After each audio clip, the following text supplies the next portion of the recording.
Cabbage Beach vendors taking legal action over that access path. The DNA hits out over gender equality. One cabinet minister confident in a win for the prime minister at PLP conventions. Plus, government announces new standards to regulate bottled water. We've got those stories and a lot more coming up tonight. I'm Dana Smith, and MB12 starts right now.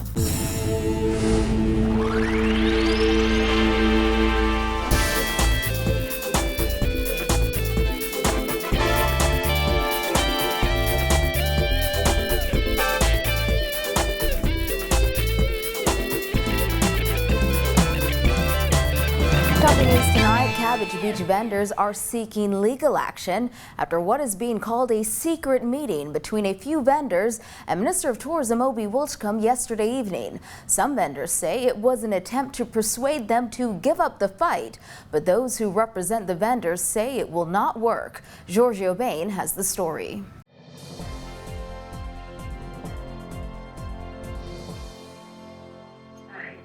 It's the vendors who had problems getting on the beach, even though they blocked everybody else. It was all intended. Ma'am, 1 second. It was all intended.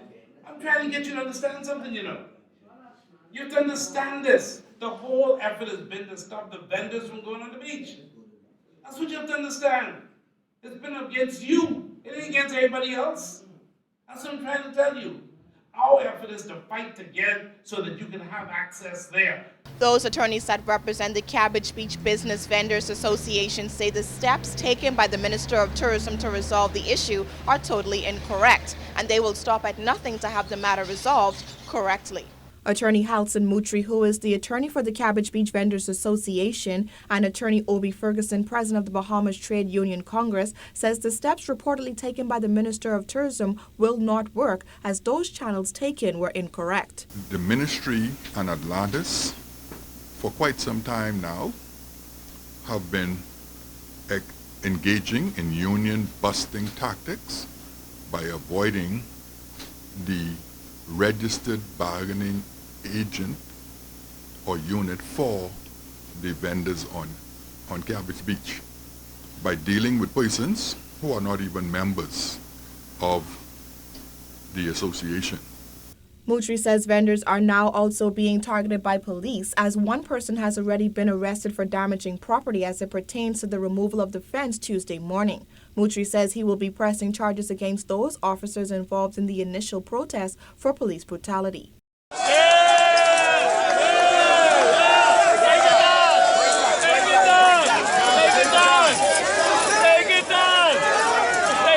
The police now has begun to take initiatives and have begun to arrest persons who they allege destroyed or damaged property by removing the fence. Now, I was out there personally. I didn't see any damage to the fence. Yes, I saw the fence came down. But anyone knows anything about chain link fencing, it is very easy to chain link fencing when you have straps attached to the poles, and that middle pole that was bent, the value of that isn't more than $10. So I don't see the police taking an initiative after stomping and kicking a taxi cab driver in police brutality to be taking initiative now against the vendors. The existing public entrance, which is visible on the map available from the Public Land Survey, is not visible on the current map used to acquire land for the new owners, according to Mutri. And he says this is what the government and the new owners are using to claim ownership to the public access point. The first thing you would notice is that the easement just east of the Grand Hotel or Riu has disappeared on this new map. It has just disappeared. And so I think any reasonable person could conclude that this purported land sale, a part of the purpose for the land sale, was to remove the easement so that they can argue that the new owners own all of the land.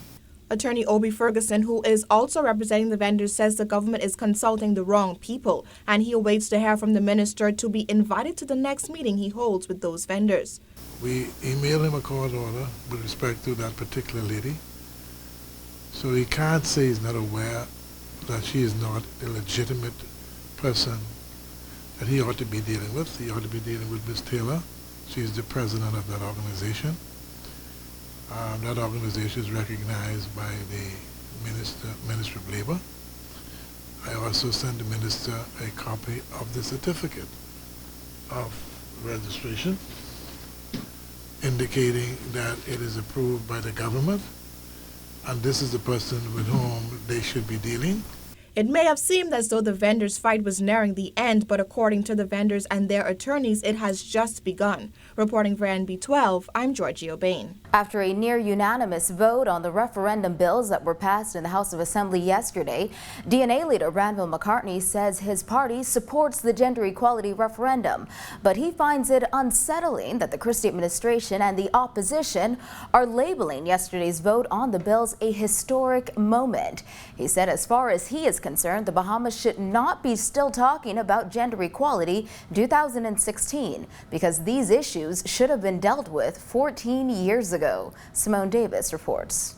The DNA leader said the passing of those 4 bills in the House of Assembly yesterday was far from historic, just a duplication of what transpired back in 2002. McCartney also credited former Prime Minister Hubert Ingraham for leading the charge for gender equality nearly 15 years ago and blamed the Christie administration for its failure. He said since the Progressive Liberal Party voted yes to the same thing in 2002 and later campaigned against it, it shows that the Christie administration is not to be trusted. The same government today, the PLP, that wished to take the credit for gender equality today,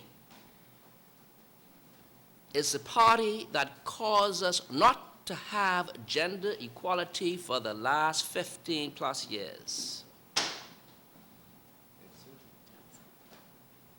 This PLP government is disingenuous, and they've been disingenuous to the Bahamian people. Because in 2001, 2002, early 2002, they voted in favor of gender equality in the House of Assembly. So what happened yesterday happened 15 years ago. And I must give credit to Hubert Alexander Ingraham for that happening.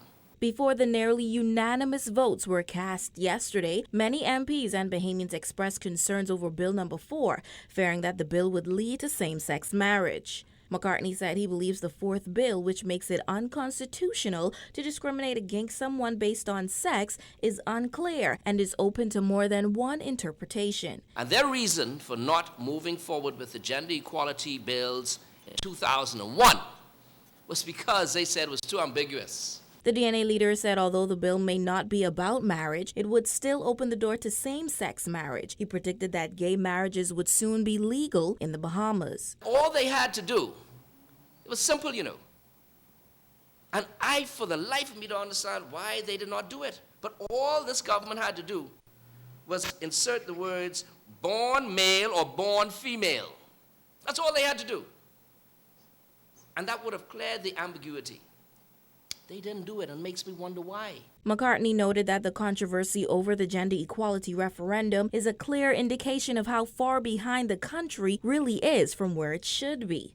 Reporting for NB12, I'm Simone Davis. Just how strategic was the postponement of the Progressive Liberal Party's convention to November, despite a former PLP MP calling it a strategy to ensure no one is successful in challenging the Prime Minister for the leadership post? Shane Gibson, who heads the party's convention committee, told NB12 even if someone were to run against Christie, their bid would be unsuccessful. Kyle Joaquin has the story. Will Perry Christie be challenged on the PLP's convention floor come November? That's a question many have been asking, especially given the party's decision to move its convention to November of this year. Well, we asked the party's convention chair today to speak on the issue. After previously pushing its convention back because of Hurricane Joaquin, the party once again decided to delay it, this time to November, months away from what is shaping up to be one interesting general election. The last PLP convention was in 2009, but former PLP MP Philip Galanis called the decision to postpone the convention a travesty, but a brilliant strategy for one who wants to remain in office.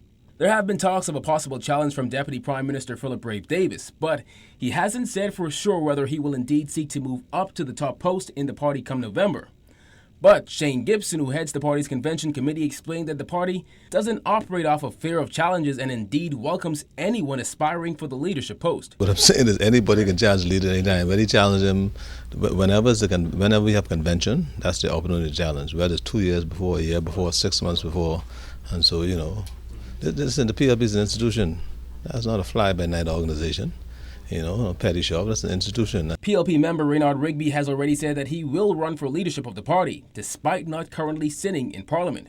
When news broke of the PLP's convention delay, the party's chairman Bradley Roberts sent out a press release indicating that the party agreed with the Prime Minister in his belief that it should be held after the gender equality referendum, which is expected, according to the National Security Minister, to be held sometime in June or July. But Gibson today appeared to be of the belief that it was for a different reason. I don't know about the referendum. I know we decided that we having our convention sometime, I think in October, November. I don't know anything about the referendum. I guess you know something I don't know. Is that the reason? Mr. Roberts put a release saying. Oh, no, I don't know that. Is that what the chairman said? Yes, it is. Oh, okay. All right. Well, he's the chairman. I can't comment on that. Months ago, when it was revealed that Christie would seek re-election at the party's next convention, he said, "I will walk into that convention the leader of the Progressive Liberal Party, and I will walk out the leader of the Progressive Liberal Party." When asked if he's of the same belief, Gibson said, "I don't see any reason why not. I mean, who could possibly beat him for leadership?" He said the truth is that Christie has the support of the majority of the party's council, but he added that it will never get to the point where they would strategically try to avoid anyone challenging any position at convention. If the Prime Minister encourages democracy, persons want to run against, that's fine. They always have that option. We will never have a convention where positions are not challenged, like a convention without elections. That's unheard of. We will never do that. And so everybody is free to offer themselves in any position. The Prime Minister is very secure in his position. He has the full support of the majority of individuals who will decide who the next leader would be. And so he has no issue at all in having a convention. The way things are shaping up, if an election were to be called in the very near future, the leadership prospects for the country would likely include the incumbent Perry G. Christie leading the PLP, Dr. Hubert Minnis leading the FNM, Granville McCartney heading the DNA, and Greg Moss leading the United Democratic Party. Reporting for NB12, I'm Kyle Joaquin. You're watching the best in Bahamian news. There's more when NB12 returns.